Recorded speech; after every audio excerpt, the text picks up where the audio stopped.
Hala, grabe itong bagong CCTV, kawawa si biker. Siya na nga binatukan, siya pa pinagbayad ng 500 pesos.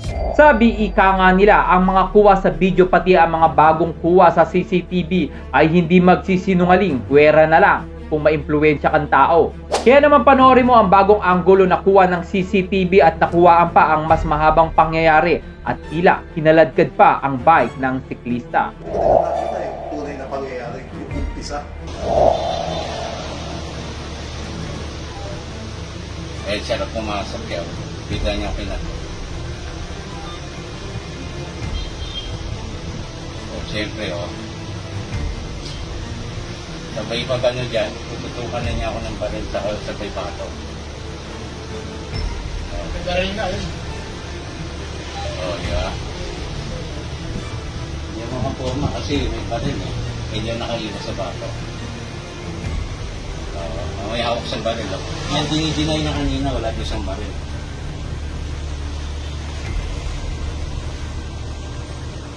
Ang dami, no? Saan na ba siya? Malit siya ata.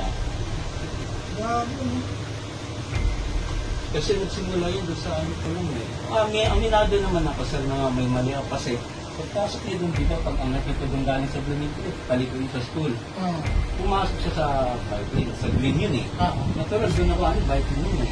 Eh, ginit-git niya ako nung tinapik ko yung ano niya para lumabas. Nagkali, hindi ko na rin ito pinansin. Ang nangyari, hinabol niya ako doon.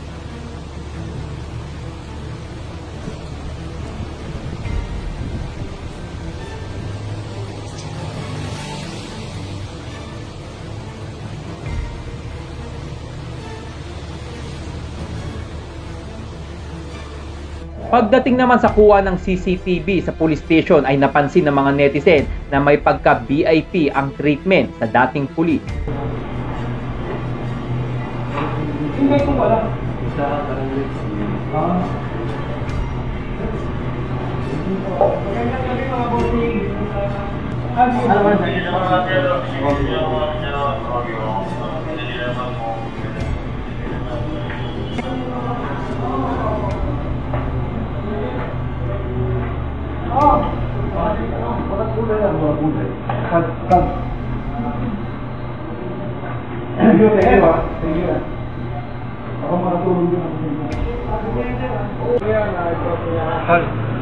Wala humingi ng sir.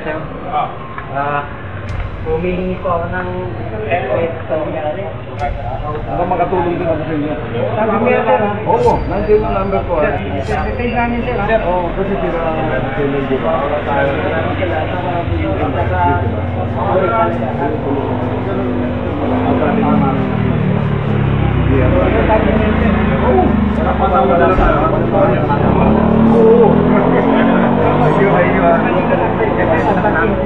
Thank you, sir. Oy, makatulong na sir kayo. Oo.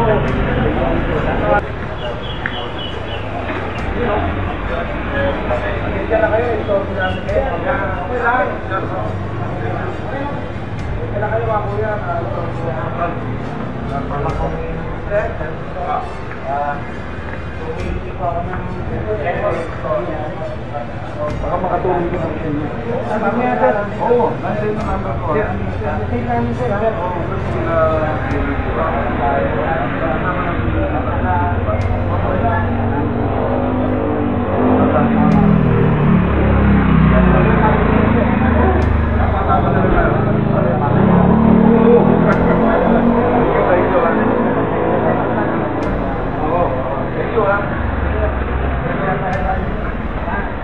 Oy, matulog dahil kayo.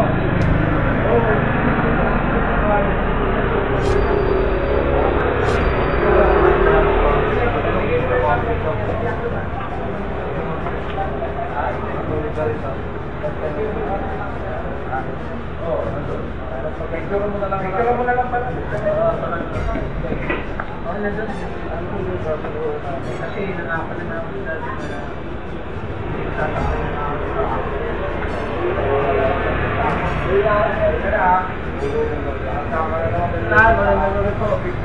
At eto, pakinggan mo ang nakakaawang kwento ng biker na ginawa sa kanya sa loob ng police station kaharap ang dating pulis na nakabunggo sa kanya. Actually, ako pa nagbigay ng 500 pesos dyan kasi sa gasgas daw ng kotse niya.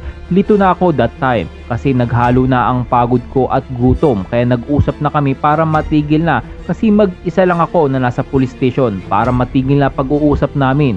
Pero babayaran ko pa daw yung damage sa kotse niya kaya binigay ko na lang yung 500 nung una gusto pa kunin yung 800. Sabi wala akong pagkain kasi nga nanginginig na ako sa gutom. Pinapalabas niya kasi na binangga ko di naman nangyari yon. Tsaka nasa loob ng bike lane siya kaya tinapik ko ang sasakyan niya kasi mahuhulog na ako sa gutter. Pagdating sa unahan tumigil siya, pinagmumura niya ako kaya di ko napansin, nagulat lang ako na sinundan pala niya ako tapos ginawan pa nila ng mga yupi yung kotse na di ko namang ginawa. Ika nga, fabricated evidence.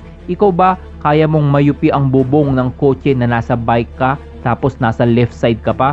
Isang pagpapatunay na masakit man isipin ay hindi balanse ang pagtrato ng ating lipunan sa pagitan ng mga mayayaman at maiimpluwensyang tao at mga ordinaryong mga Pilipino.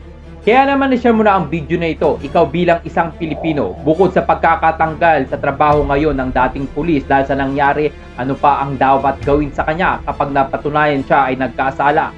Well, i-comment mo na ang iyong reaksyon sa video sa baba.